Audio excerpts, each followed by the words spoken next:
start this one off. Mark said, I want you to tell a funny story. And he goes, can it include alcohol? Well, all right. So hi, I'm Mark. I'm one of Grandma's grandsons. I can't believe that she's 100 today. Happy birthday, Grandma. I know it's only supposed to be funny, but there's so many other things too, but I'll tell a couple funny, and I'm a preacher, so I'll try not to get my preach on.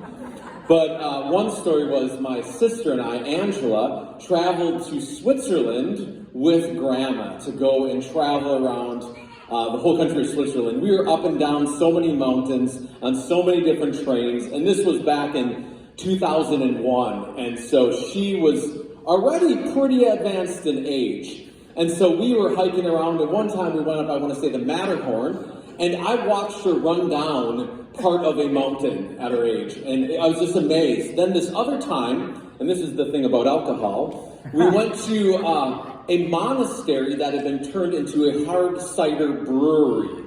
And so we were sitting around having this great time of cheese and hard cider, but Grandma didn't know what hard cider meant. She just thought she was having some apple juice.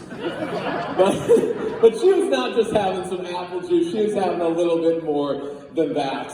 And there was just some great moments of, I'm feeling a little bit lightheaded. This is a little bit different. But it was a great moment. I also remember that Grandma would come up and visit us. We lived in West Bend, Wisconsin, and we had this tubing hill called Ridge Run. And there was kind of the bunny hill, and then there was the steeper hill. And we had snow tubes, the inflatable snow tubes. And I watched Grandma go down this hill and off a jump, airborne, flying through the air in all her glory and landing that perfectly. It was amazing. And so I, again and again, have seen Grandma young at heart. That she, at 100 years old, is so much younger than so many people, and has always been that way.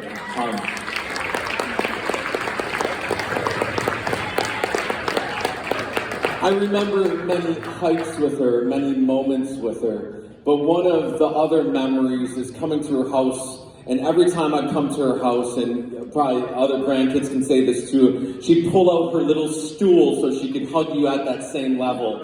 And she'd pull out and give you a hug. And I remember during a period of my life where Jesus was working in my life in significant ways, and Grandma invited me over for steak. Who can turn that down? And it was right on my 21st birthday, and I was really struggling with this whole area of, I was actually going out to the bars and ministering to people, but I was feeling like God was telling me that I probably shouldn't be getting drunk anymore. So I was trying to get drunk and minister. It wasn't a real good situation. But I remember Grandma listened attentively to me, and we had a great steak dinner together. We played some cribbage together, and as we were holding those cribbage cards, she said to me, Mark, you can't serve two masters. You just can't do it. And she said it in such a way that it was just like, all right. And I can tell you that since that day, I've never gotten drunk. And I do enjoy a good glass of wine, but I've never gotten drunk. And her testimony and her influence, not just to one generation, but 1, 2, 3, 4 generations for the sake of Jesus has been felt by me, my family, and I also, just one last thing, want to take credit that I believe I have the only great-grandchild that carries her name as the first name, Annalie. So we named Annalie after great-grandma. So blessings to you. May God give you at least another 20 years with us. Yes, my mom's real name from Switzerland was Annalie. And none